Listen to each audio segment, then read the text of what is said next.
Hey there, Network Pros. Today I'm going to show you step by step in EVNG on how to create Ether channel between two Cisco switches, also between a Cisco switch and an Aruba switch, though the concept really works same for any vendor that supports link aggregation. So before we dive into the demos, I'll clear up some basics on interfaces, how switches forward traffic, so you have a perfect foundation to understand why Ether channel is such a game changer. So let's get started. All right, so in this video, we're going to use EVNG as we have been using in this series. I have two case scenarios for you, one in which we're going to be using two Cisco switches, and then the second one, we're going to be using a Cisco switch with an Aruba switch. In both the cases, we're going to be trying and creating an Ether channel. But before I do that, I want to cover up some basics. Let's start with some of the basics here. First, we're going to try and make sense of the three network interfaces types in the simplest possible way: physical, logical, and loopback. Now, first up is your physical interface. Think of this like a front door of your house. If you don't have a front door, you can't get in or out. Now, similarly, without a physical port like Ethernet or even a Wi-Fi radio, there is no network, no connection at all. Just like a mail carrier needs a mailbox or a front door to deliver a mail, your device needs a physical port to handle data. No mailbox means no mail, no port means no data. Now, to kind of summarize that, no physical interface means no network. Transmit data as electricity or wireless signals. Now, next we got the logical interface here. Imagine you have multiple mailboxes in front of your single home. Each mailbox is for different options or different reasons: bill payments, personal letters, work documents. This is exactly what a logical interface does. It carves out multiple virtual channels from one physical interface, or can multiple physical interfaces into one logical. Key takeaways: separate traffic without extra hardware, useful for VLANs or sub interfaces, or we'll see it's also useful for port channel or ether channel. Finally, what's a loopback interface? Now think of this as writing a sticky note to yourself. You don't need a mailbox or a postman for this because the note never really leaves your house. A loopback interface is a virtual interface that points back to the same device, which is always up and running. Why would I need that? Stability, great for router IDs or management, or testing, check the device, its own network stack. For example, if I ping today, if I open up my command prompt right now, let's do it, and we say, let's ping 127.0.0.1, I should always be able to ping that. If I cannot ping that, that means my network stack is down. Doesn't matter what I do, my PC is never going to be able to connect on an IP level. Okay. Now, the next thing I want to touch upon is the switching, right? Now, imagine if there is a switch port, and think of this like a truck dock, like how I've drawn in this picture here. Every time a truck or an Ethernet frame arrives, this is a warehouse, for example, the switch or the warehouse manager needs to figure out which aisle or zone does it belong to. This is where VLAN comes in also. The truck arrives at a dock, frame arrives in the input switch port. We will go ahead and identify the VLAN, check if the access or a trunk port, and then update the MAC table. It came through this MAC on this VLAN on this import port. This is a little diary that I'm maintaining, which is the MAC table or a CAM table. Then you check for that MAC address in the MAC table and see that does the destination MAC that the letter is for. Now I know who's it coming from, but who is it for? Do I know this? Do I already have that entry in my MAC table? If the answer is yes, go ahead and hand it to that person. If it's not, then have this little loudspeaker and tell it to everybody. The only exception here is you flood it to all except the same ingress port it received on. And that's how you transmit the frame. So which really means is I'm going to send it out. Let's say if I receive that packet on port 2, and let's say if this switch only had 1, 2, and 3 port, it will come out 1 and 3, but not go out 2 again, because that's where I received it. Why is this important to know? Is because let's say if you have two switches and I'm connecting them with two cables instead of one. Why would I want to do that? Maybe I want to increase my bandwidth. Maybe I want to have a redundant link. So if the packet comes out from switch 1 in this case, right? So if the packet is coming out of this interface right here, right? And let's say that is the packet. I'm going to draw a little envelope here. and that envelope goes in here. Now it was received on this port. Switch might have other ports which are kind of downlink here, right? I have more ports here, but it doesn't know that I am on the same connection back. So it'll say, okay, I'll send it back here. Now, if I do that, what do you think is going to happen? Now, think of this like a racetrack, which is oval, and the car is going to run in that oval racetrack forever. Because don't forget, in layer 2, we have no mechanism to break that loop. In layer 3, we have something called as time to live, which really means is every time you pass a router, you decrease that time to live by 1. By default, time to live is 128 in that. So every time I pass one router, it becomes 127, 126, and so on. Eventually, if you reach 0, it will say, you know what, I can get it. I'm probably in a loop, I'll drop it. But in a switch, that never happens. So solution to that, in this case, is your spanning tree protocol, right? Which we're not going to talk about in this video, spanning tree protocol, but I want you to be aware of that what problem the tree has in general. The spanning tree protocol, the spanning tree, if I can write spanning tree here. All right, so what problem, how do we solve that problem? We use spanning tree protocol.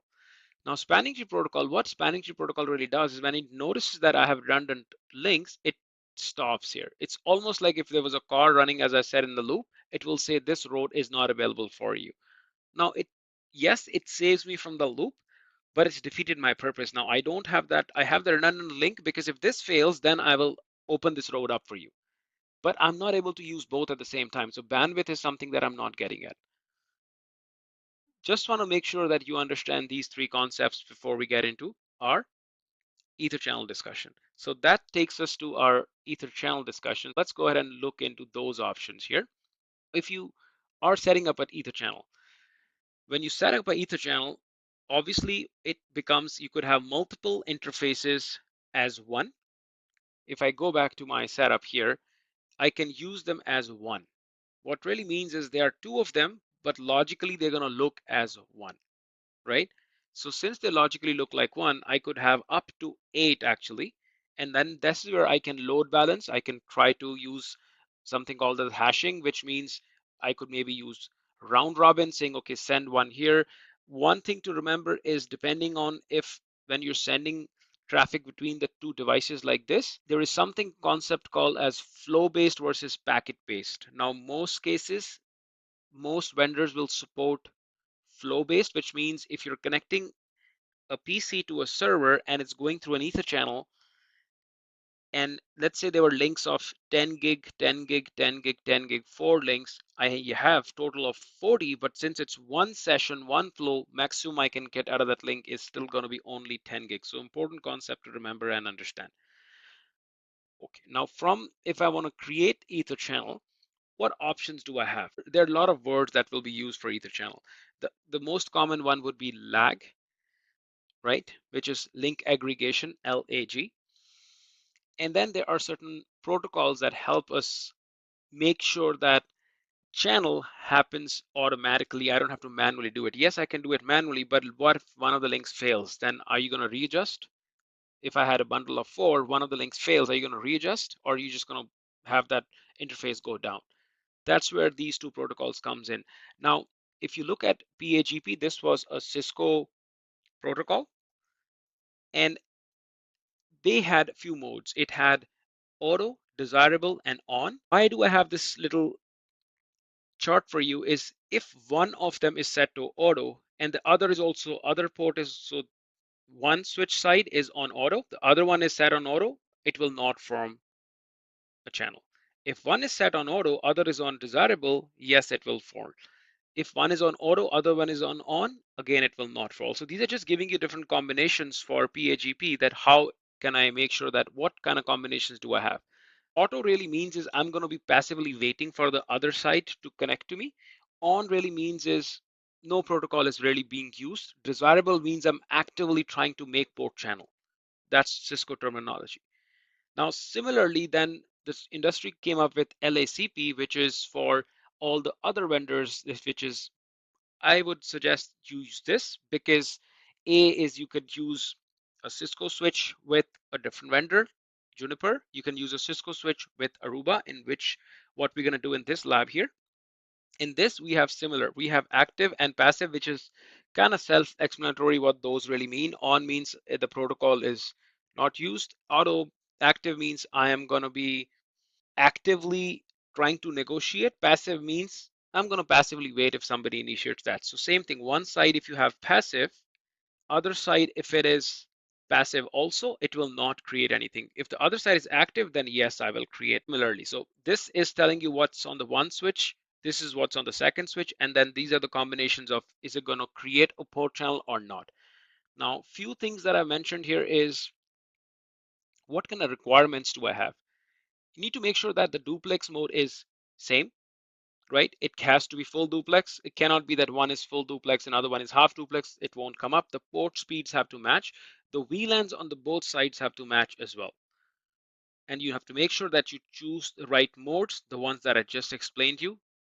If you have the wrong mode, then also it will not come up. For example, if I have one on passive and other one is also on passive, so passive here means no port channel.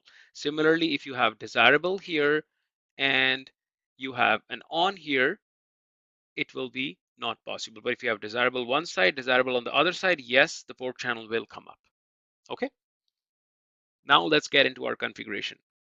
So I'm going to treat this down. I already have these switches up and running, and I have already created my configs as I like to already. This is the config that I'm going to use. I am not going to using any VLANs just to keep it simple. And then later videos, maybe we can take a use case where we will use VLANs if we have to, right? This case, I'm just saying I'm going to be using interface range gigabit 0, 0 and 0, 1. It's both. And I'm going to be using desirable, which means I'm actively trying to make. So I'm going to make both these ports desirable. And then I'm going to create an interface port channel, switch port mode trunk. I'm going to create it as a trunk. Okay.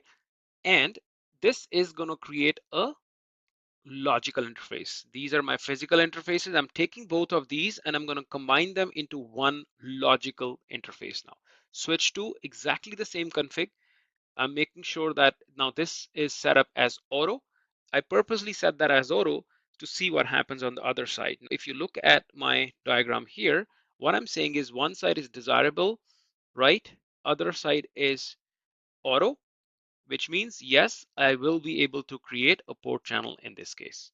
Okay, so let's go for it. And now then you have the Cisco and the Aruba. So let's start the Cisco options first. And so this is my config here.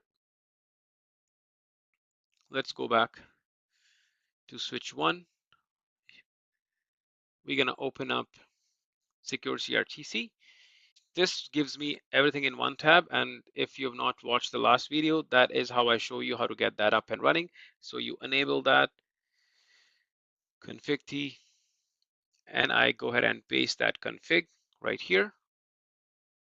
I already had a config T, that's why I didn't like it. So let's see. I think it looks like it's gonna be up. So that's perfect. Now let's click on switch 2. As I said, the magic with this secure CRT is that you get everything in one little tab. It is that much easy to work with. Now we go to switch 2. We do the same config. Only difference is the auto, if you remember. We do enable. It already has a config T, so this time I'm not going to use that, and it is done. Change, it goes down first, and then it should come up. And in the meantime, I also have some validation commands that you can use. I can use show EtherChannel summary. Let's go ahead and switch on switch 2 to validate those.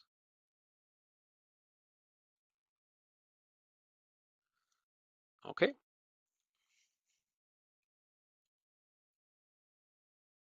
And it's telling me that it is group 1, and these are the two groups that are part of that. And protocol that I'm using is PAgP, which is Cisco, right? Now, if you want to validate a couple more things that I can say, okay, show interface port channel 1, it's going to give me more information about that port channel. It's telling me information about that port channel. That is another command you can use to validate. Last but not the least is your show PAgP neighbor. So let's see if it tells me who my neighbor is. It says yes, the other switch is your neighbor now because the name is just switch in both these cases. It's saying the neighbor is switch. But again, if I had one as host name as switch 1 and switch 2, that would have changed it. Now let's see. If I say name switch 2, doesn't like the, so now it's switch 2. Now let's go back and try the same command again. And now it's saying that yes, the neighbor is switch 2. Okay, so I'm switch 1, my neighbor is switch 2. It's now you know that's working. Awesome. Let's go back and just take away the second scenario where we're using a Cisco switch at an Aruba. Now commands are a little bit different, and I'm going to use LACP because that's what I want to do. I'm going to enable. I'm going to go back to my Cisco switch here, right? Yes, looks good to me. Ports go down. And in the meantime, let's see if we can bring up the Aruba switch. And it's going to ask me for a login here. Username is going to be admin, password is going to be blank if you haven't set up and it's for the first time. It's going to say, let's set up one new password. And if you remember, this is exactly what Fortinet does as well for us. Now I'm in here, right? Now, once I'm in here, then I have a config for you here as well. Little different. Interface lag, different. They're just using some standard terms. Instead of Cisco uses interface port channel, this is using lag. I'm saying that interface lag, no shutdown, make sure your port is up. LACP mode is active, right? And on the other side, if you remember, mode was also active. Now, if you validate, if I have active, yes, and active, yes, it's a yes. Okay, so remember that. Let's copy that config, go back, ready to paste, and it should come up. Let's go to our Cisco switch to see if this really came up. And if you notice that it's showing that channel group 2 is there, and this is the neighbor information. All right, so now let's switch to the Aruba switch here. And one of the commands, as I just tried to do it here, was show LACP interfaces, right? So this tells me that these are the two ports that have lag enabled, and they are up, right? And what I've also done is, if you look at this here, these are the commands that I can use. So on the Cisco, I can use show Ethernet summary, show interface port channel, whatever the port channel is. Now, depending on what protocol are you going to be using, LACP or PAgP, you run that and then show interface trunk. Now this one, if I want to do show LACP interfaces, then I can also do show lag. So let's go ahead and do that show lag here. Let's go back to our switch. Right, so it shows it's up and running. So very simply, as I noticed that with these two scenarios that we covered, we used these two switches, two Cisco switches, two EtherChannel. I didn't add a lot of VLANs, but you get the point and what you need basically to get this up and running. The mode has to be carefully configured. For example, if I set up one on desirable and I set up other one on, it will not come up, right? So this is something that you need to worry about. This is for PAgP and the bottom one is for LACP. These are some of the commands you have. What I'll do is I'll make sure to put all the 4 switch configs into the description of the video, and also I'll make sure that I add these validation commands for you as well. And that's how you build EtherChannel and EVNG on both in Cisco-to-Cisco environment and a Cisco-to-Aruba setup. The idea is same for any multi-vendor environment using link aggregation protocols. Now we covered the foundation and some fundamentals on how switches work and how EtherChannel helps you say goodbye to wasted bandwidth caused by blocked links. And if you found this helpful, give it a video a thumbs up, subscribe for more deep dives into networking, and let me know in the comments which EtherChannel are you going to try next. Until next time, keep exploring, keep learning, and I'll see you in the next one. Bye for now.